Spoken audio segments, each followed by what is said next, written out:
Assalamualaikum warahmatullahi wabarakatuh. Salam sejahtera untuk kita semua. Shalom, Om Swastiastu, Namo Buddhaya, dan salam kebajikan. Yang mulia Dewan Juri yang arif dan bijaksana, mosi perdebatan kita kali ini yakni pasal penghinaan lembaga negara dalam RKUHP sebagai alat pembunuh kebebasan berpendapat, di mana mosi perdebatan kita kali ini berakar pada draft RKUHP yang disahkan pada tanggal 6 Desember 2022 dan akan mulai berlaku terhitung 3 tahun sejak diundangkan. Salah satu materi muatan dalam KUHP Akuo yakni pasal 240 dan pasal 241 yang mengatur klausul penghinaan lembaga negara. Namun, eksistensi pasal penghinaan terhadap lembaga negara tersebut dinilai sebagai alat pembunuh kebebasan berpendapat di Indonesia. Oleh karena itu, Dewan Juri yang terhormat, saya hadir di sini untuk mendukung mosi perdebatan kita kali ini dengan berdasar pada 3 argumentasi utama, yakni yang pertama, secara filosofis, eksistensi pasal penghinaan lembaga negara merupakan ancaman terhadap kebebasan berpendapat dalam menyampaikan kritik terhadap lembaga negara. Permasalahan filosofis yang kerap muncul dalam pasal penghinaan terhadap lembaga negara ialah terletak pada diferensiasi dan limitasi antara menghina dan mengkritik. Namun, perlu kami tekankan bahwa konteks menghina melekat pada personal atau subjek hukum yang memiliki perasaan, sedangkan konteks kritik melekat pada jabatan dan kelembagaan karena berkaitan dengan penilaian dan evaluasi kinerja, sehingga tidak rasional jika eksistensi pasal penghinaan lembaga negara dipandang sebagai ketentuan yang urgen dihadirkan dalam KUHP, karena lembaga negara tidak memiliki perasaan untuk merasakan penghinaan. Apalagi permasalahan penyampaian kritikan terhadap lembaga negara rentan ditafsirkan sebagai bentuk penghinaan. Yang kedua, secara yuridis, pasal penghinaan terhadap lembaga negara tidak dirumuskan secara jelas dan konkret, sehingga berpotensi besar akan dijadikan sebagai alat pembunuh kebebasan berpendapat. Hal tersebut dapat dilihat melalui 3 frasa dalam rumusan penjelasan pasal 240 KUHP yang memuat ambiguitas hukum, yaitu frasa merendahkan atau merusak citra pemerintah, frasa menista, dan frasa memfitnah. Hal tersebut diperparah oleh rumusan pasal 240 ayat 3 dan 4 yang mengkualifikasikan pasal penghinaan terhadap lembaga negara sebagai delik aduan. Artinya, hermeneutika hukum dari 3 frasa tersebut akan dinilai secara subjektif oleh lembaga negara, sehingga kompleksitas permasalahan dalam perspektif peserta tersebut akan mendegradasi hak kebebasan berpendapat sebagai legal rights yang pada akhirnya akan dijadikan sebagai alat mematikan kebebasan berpendapat karena tafsir penghinaan didasarkan pada penilaian subjektif dari lembaga negara. Kemudian yang ketiga, secara sosiologis, eksistensi pasal penghinaan lembaga negara akan menimbulkan implikasi buruk dalam berdemokrasi di Indonesia, seperti rasa takut menyampaikan pendapat, kriminalisasi kritikus, dan pembungkaman kebebasan berpendapat. Marilah kita menilik kasus pasal penghinaan terhadap presiden yang dibatalkan oleh Mahkamah Konstitusi dan pasal penghinaan dalam Undang-Undang ITE yang menimbulkan rasa takut bagi masyarakat untuk menyatakan pendapat di Indonesia. Bahkan, Indeks Demokrasi Indonesia yang dikategorikan sebagai demokrasi cacat oleh The Economist Intelligence Unit disebabkan oleh pelanggaran terhadap hak-hak sipil, termasuk hak kebebasan berpendapat, yang titik permasalahannya terletak pada eksistensi pasal penghinaan terhadap jabatan. Oleh karena itu, pasal penghinaan lembaga negara akan berpotensi besar menjadi alat pembunuh kebebasan berpendapat di Indonesia, sebagaimana beberapa pasal penghinaan terhadap jabatan yang telah menjadi presiden buruk dalam mematikan kebebasan berpendapat masyarakat Indonesia. Berdasarkan beberapa argumentasi konstruktif yang telah saya sampaikan, maka saya memberikan solusi, yakni menghapus klausul pasal penghinaan lembaga negara dalam KUHP. Sekian dan terima kasih.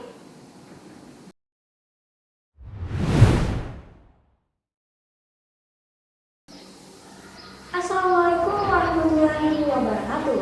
Salam sejahtera untuk kita semua. Shalom, Om Swastiastu, Namo Buddhaya, dan salam kebajikan.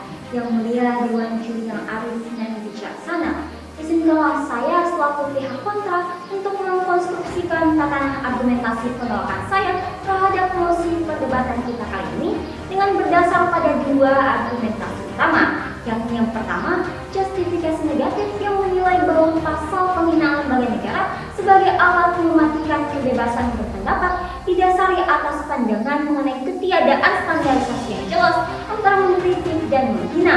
Namun Dewan Juri yang terhormat, penjelasan pasal 240 KUHP telah memberikan limitasi yang jelas mengenai diferensiasi antara menghina dan mengkritik, sehingga secara lex ipta dan lex serta ketentuan hukum telah memberikan kepastian hukum.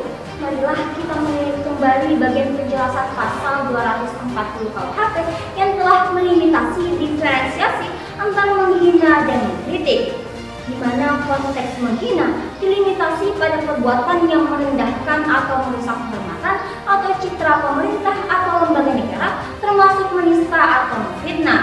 Sedangkan kritik didudukkan sebagai hak berekspresi dalam sistem demokrasi yang berkaitan dengan bentuk pengawasan, koreksi, dan saran terhadap hal-hal yang berkaitan dengan kepentingan masyarakat.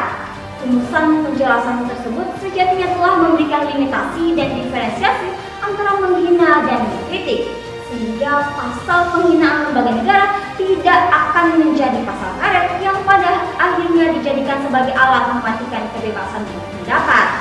Lantas timbul pertanyaan mendasar, bagaimana jika lembaga negara menilai suatu kritikan sebagai bentuk penghinaan?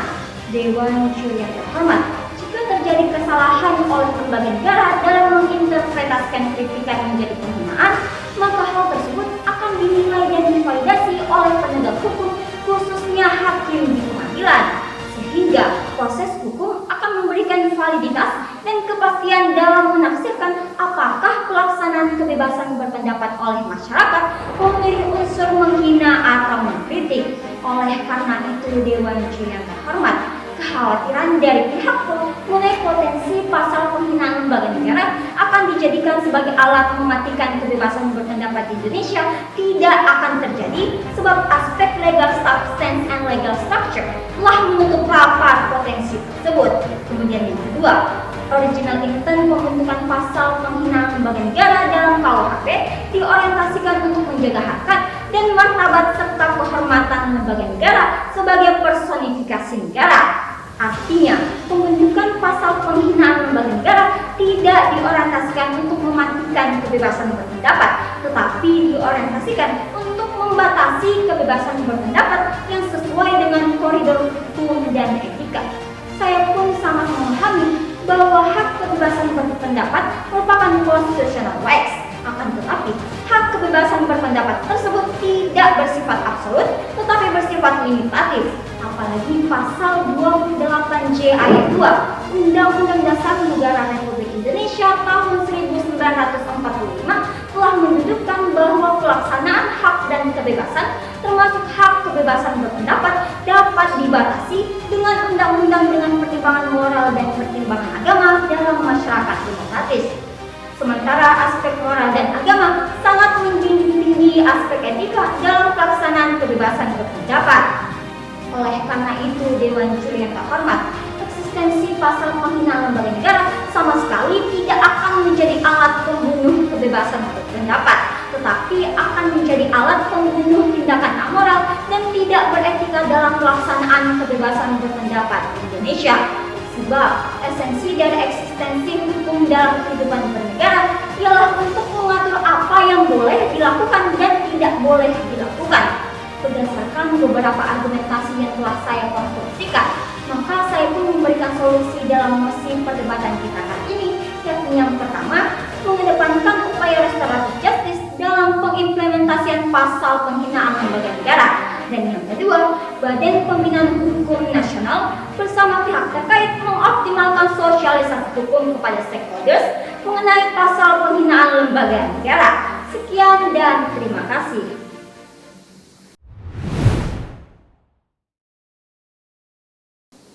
Assalamualaikum warahmatullahi wabarakatuh. Salam sejahtera untuk kita semua. Shalom, Om Swastiastu, Namo Buddhaya, dan salam kebajikan. Yang mulia Dewan Juri yang adil dan bijaksana, tibalah kita pada akhir perdebatan. Setidaknya terdapat 3 argumentasi yang dikonstruksikan oleh pihak pro dalam memberikan justifikasi bahwa pasal penghinaan lembaga negara akan menjadi alat pembunuh kebebasan berpendapat, yaitu yang pertama, secara filosofis, eksistensi pasal penghinaan lembaga negara merupakan ancaman terhadap kebebasan berpendapat dalam menyampaikan kritik terhadap lembaga negara yang mencederai nilai-nilai demokrasi, negara hukum, dan hak asasi manusia. Hal tersebut dikarenakan penyampaian kritikan terhadap lembaga negara rentan ditafsirkan sebagai bentuk penghinaan yang pada akhirnya akan mematikan kebebasan berpendapat di Indonesia. Yang kedua, secara yuridis, pasal penghinaan lembaga negara tidak dirumuskan secara jelas dan konkret.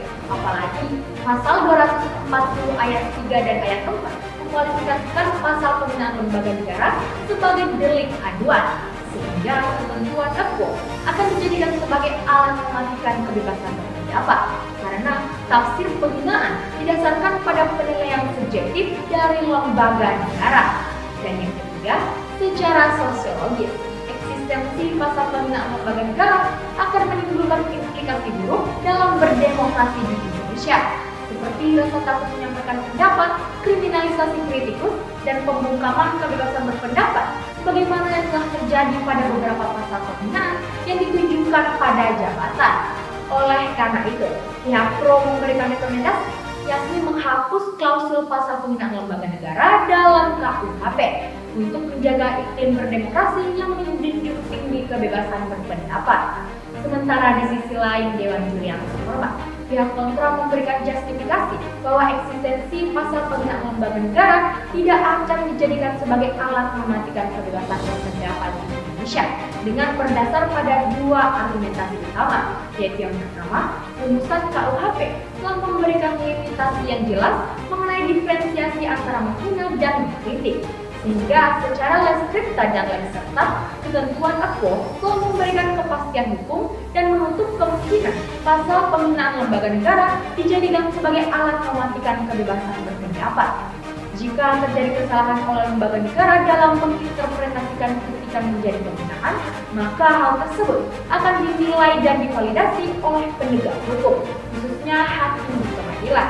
Dan yang kedua, original intent pembentukan pasal penghinaan lembaga negara dalam KUHP diorientasikan untuk menjaga harkat dan martabat serta kehormatan lembaga negara sebagai personifikasi negara. Artinya, pembentukan pasal penghinaan lembaga negara tidak diorientasikan untuk mematikan kebebasan berpendapat, tetapi diorientasikan untuk membatasi kebebasan berpendapat yang sesuai dengan koridor hukum dan etika dalam sistem hukum dan demokrasi.